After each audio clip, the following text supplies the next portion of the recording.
પાટણ જિલ્લામાં વરસેલા ભારે વરસાદે ગ્રામ્ય વિસ્તારોમાં તબાહી મચાવી છે। ખાસ કરીને સાંતલપુર, રાધનપુર અને સમી તાલુકાના ગામોમાં ખેડૂતો માટે આકાશે આપેલો આફત સમાન વરસાદ બની રહ્યો છે।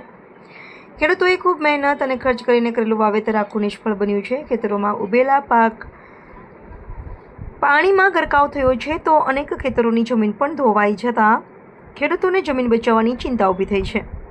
ખેતમજૂરોને રોજગાર ગુમાવવાનો વારો આવ્યો છે અને હજારો પરિવારો આર્થિક કટોકટીમાં ફસાઈ ગયા છે। માત્ર ખેડૂતો જ નહીં પરંતુ પશુપાલકો અને મજૂર વર્ગ પણ આ વરસાદી તબાહીએ બળી ગયા છે। ઘણા વિસ્તારોમાં પશુઓના મોત થયા છે। કેટલાય પશુઓ પાણીના પ્રવાહમાં તણાઈ ગયા છે, જેના કારણે પશુઓના જીવન જરૂરિયાતના આધાર સમાન પશુ સંપત્તિઓનું ભારે નુકસાન થયું છે। બીજી બાજુ વરસાદના કારણે ગ્રામ્ય વિસ્તારોમાં રોડ રસ્તા ધોવાઈ ગયા છે। આવાગમન બંધ થવાથી લોકો હાલાકીનો સામનો કરી રહ્યા છે। આ જ ગંભીર પરિસ્થિતિ વચ્ચે આમ આદમી પાર્ટીના ખેડૂત નેતા રાજુભાઈ તડપડા આજે સાંતલપુર તાલુકાના ગ્રામ્ય વિસ્તારોમાં પ્રવાસે પહોંચ્યા હતા। તેમણે પૂરગ્રસ્ત ગામોમાં જઈ ખેડૂતો, ખેતમજૂરો અને માલધારીઓને મળી તેમની સમસ્યાઓ અને હાલતને સમજવાનો પ્રયાસ કર્યો। રાજુભાઈ તડપડાએ રાજ્ય સરકાર પર આક્ષેપ કરતા જણાવ્યું કે અત્યાર સુધી કોઈ નક્કર પગલાં લેવામાં આવ્યા નથી। ખેડૂતોને પાક નિષ્ફળતા, જમીન ધોવાઈ જવી, પશુઓના મોત અને રોજગાર ગુમાવવાના કારણે આર્થિક નુકસાન સહન કરવું પડી રહ્યું છે। છતાંય સહાય અને વળતર અંગે સરકાર તરફથી કોઈ સ્પષ્ટ જાહેરાત થઈ નથી। તેમણે માંગણી કરી હતી કે સરકાર તાત્કાલિક પગલાં લઈ ખેડૂતોને પાક વીમા, વળતર અને જરૂરી સહાય પહોંચાડે, સાથે જ ખેતમજૂરો અને પશુપાલકોને પણ યોગ્ય સહાય મળે તેની વ્યવસ્થા કરવી જોઈએ। રાજુભાઈ તડપડાએ સરકારને ચેતવણી આપી હતી કે જો તાત્કાલિક મદદ ન મળે તો ખેડૂતો અને ગ્રામ્ય જનતાની મુશ્કેલીઓ વધી જશે। રિપોર્ટર નાથાલાલ ઠાકોર, વિશિષ્ટ કર્તવ્ય ન્યૂઝ, પાટણ।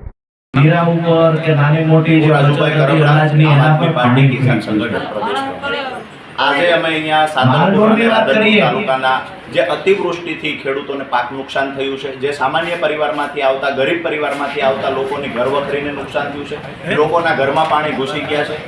ભૂતકાળમાં છેલ્લા 40 વર્ષમાં ક્યારેય વરસાદ ન પડ્યો હોય એવો વરસાદ આ વિસ્તારમાં પડ્યો છે। પૂર જેવી પરિસ્થિતિનું નિર્માણ થયું છે।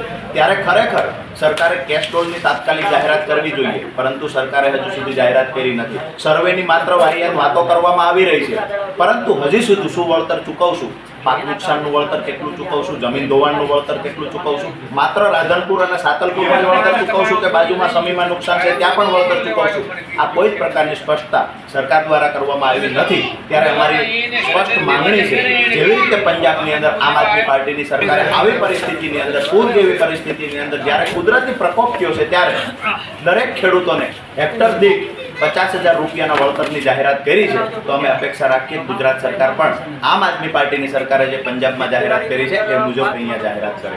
નંબર 2 કે ખરેખર કેસ્ટ્રોલની હજુ સુધી જાહેરાત કરવામાં આવી નથી। સરકારને વિનંતી કરીએ તાત્કાલિક અસરથી કેસ્ટ્રોલની જાહેરાત કરવામાં આવે। પશુ જેના તણાઈ ગયા છે તો એનો અત્યાર સુધીમાં વળતર ચૂકવવાની વાત કરવામાં આવી નથી। જે પશુઓને સરકારમાંથી આવનાર અધિકારીઓ દ્વારા પણ કહેવામાં આવે છે કે મૃત્યુ પામેલા પશુઓને સામે અમે જોઈશું, અમે એનો ફોટો પાડી શકીએ તો જ તમને વળતર ચૂકવશું। આ તો કેવી વાત છે?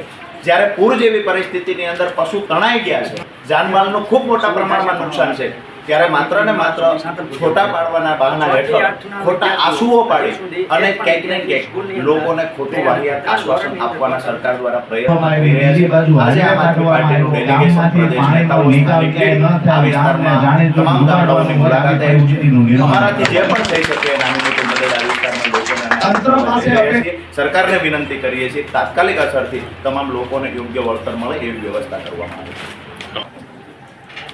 આવે। બીજી બાજુ હાઈવે કાઢવામાં આવ્યો, ગામમાંથી પાણીનો નિકાલ ક્યાંય ન થાય, ગામને જાણી જોઈને ડૂબાડવાનું હોય આવી પરિસ્થિતિનું નિર્માણ કરવામાં આવ્યું।